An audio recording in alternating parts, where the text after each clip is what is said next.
the only football family which really exists is within each club. Each club has its own strategies, plans, its local environment, etc. And within each club, we have affection, emotion, warmth. There are differences of opinion, of course. There are moments of joy and of frustration, but we're all on the same page. And this is not true of clubs as a whole. The community of clubs isn't a family, it's a community. Each club operates selfishly and is prepared to ignore principles when self-interest doesn't correspond to them. So when I hear football family trying to describe clubs as a collection, it always grates. We certainly didn't see much evidence of the family of football looking after each other when we got screwed by the league back in October in the funding allocation, and hardly any clubs offered any sympathy or support.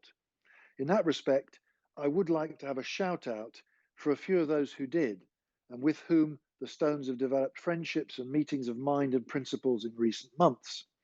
Now that includes Dulwich, Telford, Chester, Fylde, Hereford, and Dorking, amongst others. So where does the recent vote, yesterday's vote, leave the Stones? Well, I suppose the key thing is we're still solvent. We're now reducing costs as far as we can, given the fact there's a likelihood of no more football being played again till next season. We've furloughed most of the staff in order to preserve their rights and income and also reduce our fixed costs when virtually no income is coming in. The staff have been great, and in the main, they've understood the impossible position we've been placed in. The season ticket holders at Maidstone have been magnificent, and many of you have been kind enough to offer your season ticket money back to the club. Thank you so much. It's a wonderful gesture. We've also got conversations ongoing, and we will have over the next few weeks with sponsors and advertisers. And obviously, we'll try and offer a fair refund of what's been paid for the season under the circumstances, and we want nobody to feel shortchanged by what's happened. So when the sun shines again over the Gallagher Stadium, we'll see everybody back and we'll be going at full throttle, we hope. I spoke to Hakan yesterday. He's very frustrated, but he's supportive of the club's position. Yes, there is a risk that players may be lured away by teams who are still playing. We'll have to be flexible about that and show the right sort of concern to our players. Most of them are on one-year contracts anyway. They want to play. They need money, most of them, but they want to play.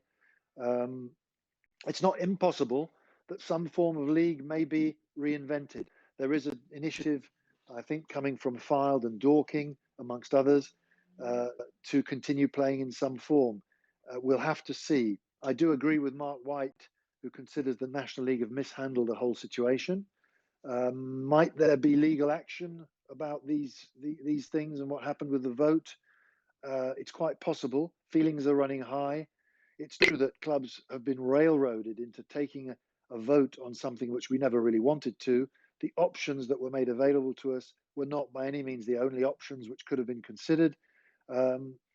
So we shall see what happens. We know now that putting out a scratch team would have been possible. It was an option, and we'll have to see what unfolds in the next few weeks and days. I've got every understanding of different clubs' frustrations. This is a season where we all lose. In terms of money, we've lost £100,000 of money from the October grant allocation. Where does this figure come from? Well, we calculated what the funding allocation would have been had the National League adopted the lost gates receipts basis for a distribution. This is what the government specifically advised, remember. It was also recommended by the independent review panel, which was set up to review the allocation. So we were awarded some £100,000 less than we should have been. And this hurts the accounts, as you can imagine. We don't subsidise the club's business, Terry and I. We only loan money to the club under exceptional short-term circumstances. So we're £100,000 down. Now, it's purely coincidental that Dover Athletic gained £130,000 in the same exercise, but I'll come on to that. And just in case anybody thinks I do have it in for Mr. Parmenter of Dover, I certainly don't. I have it in for anybody who might take money unjustly from our football club by abusing a position of power. So what about Mark Ives' interview? Firstly, I hope you've listened to the interview. I found it difficult to listen to all of it. It was excruciating. In fairness to him, he did come out and try and make a statement in public. We hardly hear anything from the National League, but there were inaccuracies, um, woolliness, and in one or two cases, outright lies. Let me give you some examples of where I take issue with what was said. He said, the chairman does not need to be seen in public, you've got me. Now, the chairman, Brian Barwick, hasn't been seen for months in public. There's been no statements. He has, to all intents and purposes, gone to ground. We don't know where he is. All I can say is if Churchill had sent his chief of staff into some of the World War II press conferences, we might not have won. What is a chairman supposed to do in a crisis but rally around the troops? So where is he? If he hasn't resigned like many people think he should have done, then at least show your face, Brian. Where are you?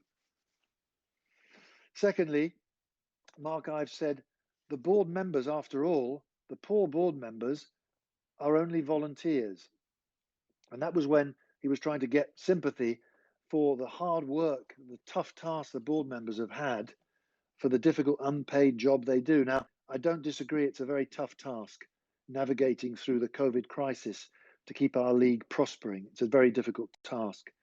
But these board members, they are unpaid, but they're not volunteers. Volunteers work at our grounds, in our stadia, in our community clubs. Board members have a huge responsibility to actually lead and manage a league of 66 clubs, 66 businesses.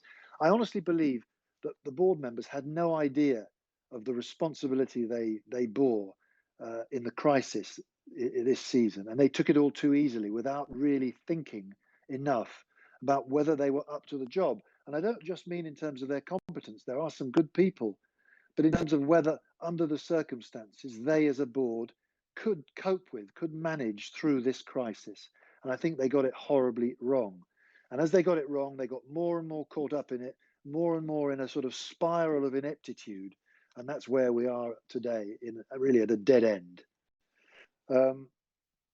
And let's not forget that the main responsibility they have as board members is to act in the interests of member clubs, and conflict of interest is outlawed. Now, perhaps the whole structure of the league, the regulations, the rules need updating. I believe it does, because under the pressure of managing the COVID crisis, the current structure, the board has proved totally inadequate.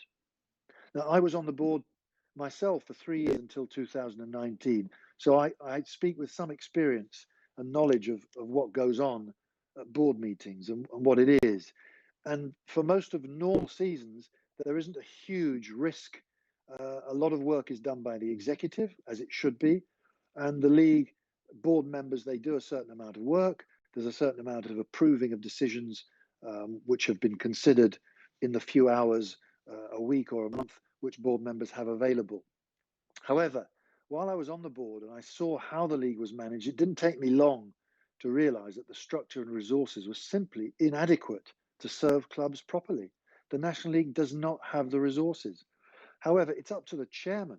That's where the buck stops, to act when major change is needed and when responsibility must be taken. It's up to him to lead by example, to tell the board members when decisions shouldn't be taken by them, to act in advance of crises and to think carefully how crises might need to be managed. And by, in some circumstances, calling on the FA to add resources to the league which weren't there and which have left it exposed.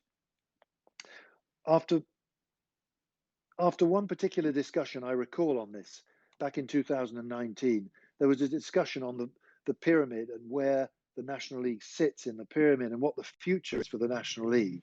After all, the National League started in 1979 as the Alliance, the Conference Alliance, the Alliance League, and it was semi-professional, whereas today you've got effectively two levels. One is almost fully professional, the National League top division, and a group of clubs underneath who are semi-professional, but there's some very big clubs from past seasons with big crowds who still operate professional businesses at North and South level.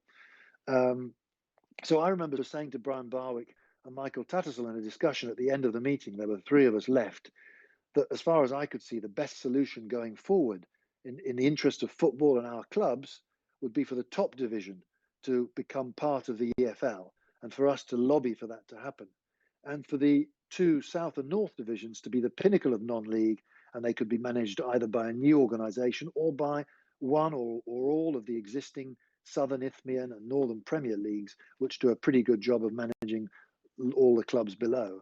In other words, the National League as a body could legitimately be placed on the scrap heap of failed administrations, which is where it belongs.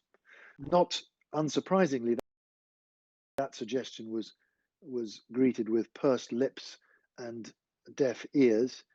I still think that it is where we need to go in terms of the National League long term, medium term, and this short term crisis that we're living through, all of that. Going on to Mark Ives's comments, he said, we all want to play football and not go to court. Well, yes, we do. Of course we do. We don't want to be in litigation at all. But it's a sad situation where the misgovernance and lack of transparency and lack of debate leads to a situation where we have no alternative. Finally, amongst some of an extract from Mark Ives' statements, he said, we have produced the independent report on the October funding distribution in reply to a specific question. Now that, I'm afraid, is a simple lie. The independent report has not been produced. Half of it has been produced, but the key elements of the independent report, and that is the schedule of distributions, which the independent committee appointed by the National League came up with, an independent committee of good, experienced football people, basically said, National League, you got it badly wrong, and we're worried that A, it was incompetent, shouldn't have been handled like this, and B, there were major conflicts of interest which shouldn't have happened either. That distribution table, that allocation table has never been produced. It's been covered up, quite simply. And for Mark Ives to say the independent report has been produced is actually an outrage. This is the governing body of all of our clubs saying things like this. We may have to go to court to get it published, and we will not hesitate to do that, because the word outrage is something you can't live with. If you're running a business and the governing body is doing stuff like this, you can't actually live with it. It's an existential crisis. We've had plenty of disagreements and debates over the years since I've been involved with Maidstone, with leagues, and we've always resolved them or accepted decisions. And I can think of a few involving 3G, where we've grinned and borne it for the time being. Other disputes on minor things. There are healthy and reasonable debates and differences. This goes way over the line, this discussion, and that's why I sadly believe that we will end up in court. Every attempt we have to have had dialogue with the league has been, basically, we've been kicked into touch. They've refused to consider what we argue, and indeed they react in the sort of way that Mark Ives did by saying, well, we published a report, when they haven't. He also said that the independent review panel was an internal process and that it wasn't an external thing. Well, you see, that's wrong as well. Now, Mark Ives wasn't around in November when this happened. We actually got the independent review panel to exist because we, together with 10 clubs, strongly asked the National League for arguments and justifications for its distribution. And when they had none, we said, look, this should have been decided by an independent panel, and now it should be reviewed by one. So very reluctantly, because I think they felt that we had a case, they agreed to put together an independent panel. They didn't give us a choice as to who might sit on it, of course. We had to do that. We had to accept who they appointed David Bernstein, who is one of the most highly regarded people in football today, together with Richard Faulkner, Lord Faulkner, who's been on the National League board for many, many years. And they appointed an independent committee of good, honest people to sit. Without us and without our club's pressure, there would have been no review panel. And I'm pretty certain the league didn't expect the report would be so damning of their governance. Otherwise, the report would have been published in full. Make no mistake about it, they would have published it. So, carrying on with this theme, and I'm sorry if you think I'm going on about it, but it's because it's a very serious matter. Why are we now so appalled by the National League administration that we feel we need change from top to bottom. Let me give you some specific examples of the mismanagement of the National League. Firstly, back in October, the league failed to provide adequate information to our clubs on the true funding situation relating to the DCMS grants after December. They failed to take minutes of meetings with the DCMS where this matter was discussed. As a result, many of our clubs are now up in arms and still saying that the season would never have started had we known that there was no guarantee of any grant payment from January onwards. Clearly, we haven't got crowds coming in and there's no immediate likelihood of that changing. So clubs have now been forced to vote on resolutions they're deeply unhappy about and which certainly haven't led to a clear future path. It's highly divisive.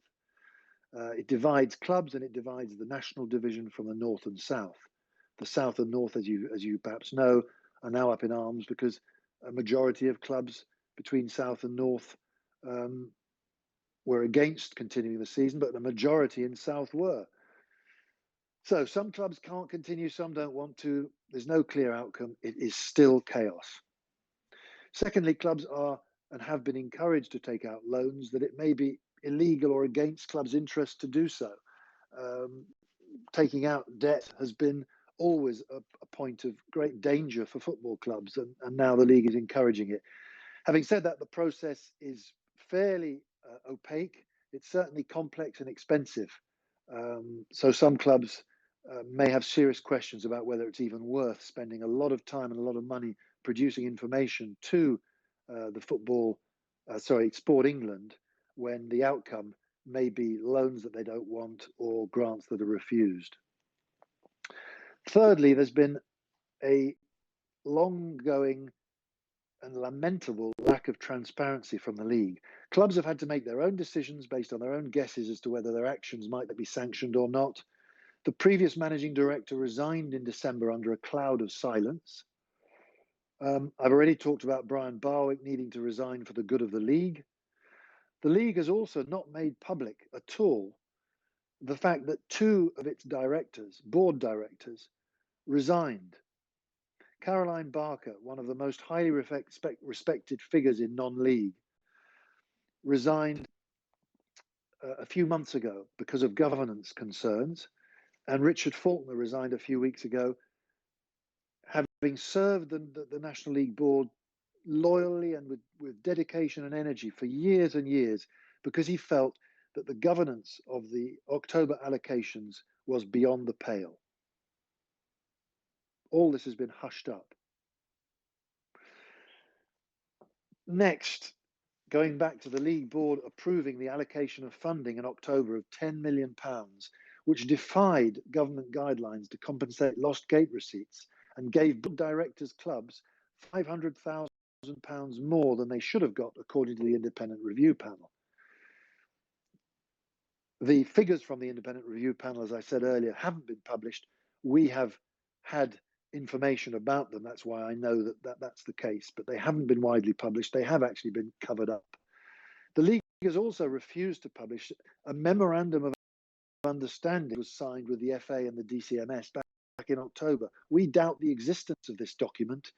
It sounds to us as though it was a document, if it exists, which was rushed together after the October distribution, when the league realised that there was going to be a lot of fallout and outcry as to how. But we have see board minutes. They have also refused to publish board minutes. Perhaps they forgot to take them. We don't know. It's misgovernance and conflict of interest and lack of transparency on an epic scale. As we know, in this distribution, some clubs received 6 times as much in grant allocation as other clubs did, if you take it in terms of spectators, in terms of crowd size. Now, again, we were grateful in October for the money that was given in terms of grants. We were very grateful. We know that the money is short and there are plenty of needy causes. But to have distributed like this is shameful on the part of the league. No answer that could be deemed satisfactory has ever been received from the league. Then the league have also utterly failed to anticipate the extent of the crisis as it should have done back in March, April. It could have done so much. Brian Barwick, the chairman, could have appointed a crisis committee of clubs. To do that back in March, April, to start considering matters of transparency, to bring on board, to deal with the crisis, some of the good people, some of the bright chairmen and managing directors of clubs across the National League, to form a crisis panel. It would have been an excellent move. It would have probably preempted a lot of the criticism that the league has had over the past few weeks and months from clubs, that they weren't being listened to and that their ideas, their better ideas, were not being taken up. But that wasn't done. And that's despite being advised to do so at the time by at least one board member, that's Caroline Barker, who subsequently resigned because of this. The board failed to obtain extra resources from the FA at executive level.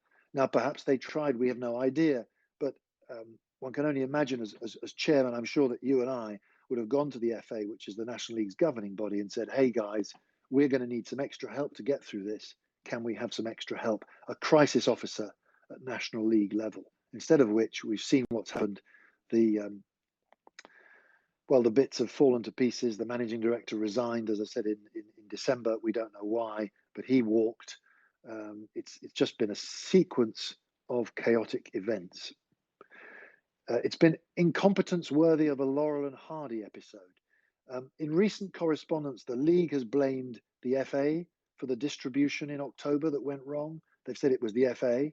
The FA have blamed the league. The FA then blamed the DCMS for having promised grants and ending up only saying loans would be available. And the DCMS have said it was the league. Really. So I shall cut short there, apart from saying all this criticism, what action should be taken now? And obviously, it's not just up to me to know, and people who've been involved in the governance should have better answers than any of us from the outside, because they know a lot more than we do about what's actually happened. But I think that ultimately the FA, who are the governing body, despite the fact that they're embroiled in this mess, should dismiss the chairman, the vice chairman, and the entire board of directors. And that should be immediate. And they should supervise the holding of urgent elections to a new board for an interim period of 12 months. The new board should be composed of a similar makeup, 6 members from the National League, probably in this case as a crisis board, 2 from the National League North and South rather than just 1. The BFA should appoint a chairman with an unblemished record of governance of not just football organisations, but governance in general, and a respect for matters of governance and fairness and ethics that have been lacking from the past few months' National League governance. And that's it, really. There were a few questions flying in from Maidstone United fans, which I noticed. I'm sorry if I missed one or two of yours that came in. One of them from Fred Atkins I can't really reply to, because then I probably get sued. But there was another good question about whether we should look to hold a match at the beginning of next season as soon as we can, a sort of legends match at Maidstone United. I would love nothing more than to do something like that, and to recognise the role that some of the legends, at least of the past Gallagher era, the ones that are still around and can play football or manage football teams. I'm sure we can think of lots of candidates that we would love to see back at the ground, and if that would be a way of celebrating the rebirth of the Gallagher Stadium at some stage in the next few months, I would be more than delighted. In the meantime, I will just say goodbye. I'll try and find a way of cutting this broadcast. So if it goes on, please leave of your own accord, and look forward to catching up with all Maidstone United supporters in person as soon as possible, as soon as this crisis allows us. Take care, enjoy your weekend, and see you soon.